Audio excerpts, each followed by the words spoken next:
Un petit mot sur ce que vous appelez sutartines, hein? Donc c'est des canons. Oui, c'est un canon lituanien qui est très ancien. Ouais.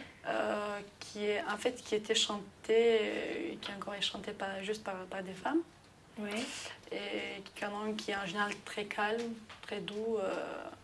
Et le mot sutartines, ça vient d'un verbe sutarte. Et sutarte, en français, ça veut dire mettre un accord. Se mettre en accord. Se mettre en accord, voilà, tout à fait. Donc c'est pour ça qu'il y a plusieurs gens qui chantent en même temps, mais c'est un accord, ça reste un accord. Oui, oui. D'ailleurs, c'est difficile. C'est chanté à quelle occasion, ces sutartines? Ça peut être soit pendant les fêtes familiales, soit pendant les occasions importantes de famille. Donc voilà, dans ce cas-là, c'était que le père et le fils d'une famille sont partis à la guerre. Et ça, c'était chanté par des femmes de cette famille, évidemment. C'est pour ça, enfin nous, le mot guerre n'apparaît pas du tout dedans, mais vous comprenez l'histoire à travers ces départs, puisque au départ, c'est une sorte de dialogue en fait, qui se fait dans le canon comme ça, de dialogue avec une petite ritournelle qui ressemblerait à une comptine. Quand il partira, le petit frère, et puis on plante le décor, et avec une petite abeille dans le jardin, sans doute familial. Hein? Et puis ensuite, le fils s'adresse à son père et dit adieu mon vieux père. Toujours la petite abeille qui est dans le jardin.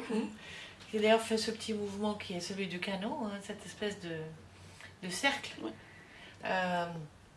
Et puis donc c'est ensuite le père qui s'adresse au fils. D'une façon qui lui parle de son amour d'une façon indirecte. Tu m'apporteras.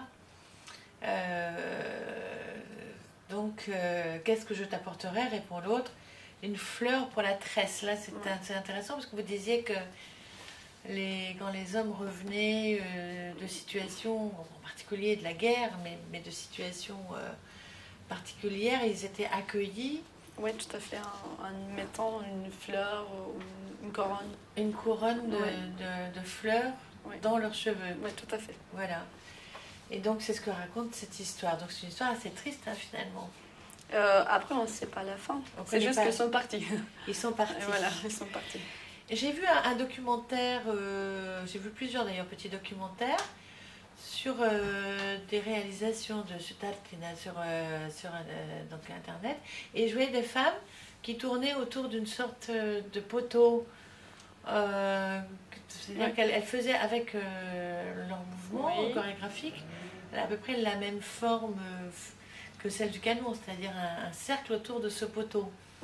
En fait, je crois que ça vient parce que, comme Lituanie, on était le dernier pays qui a accepté le christianisme.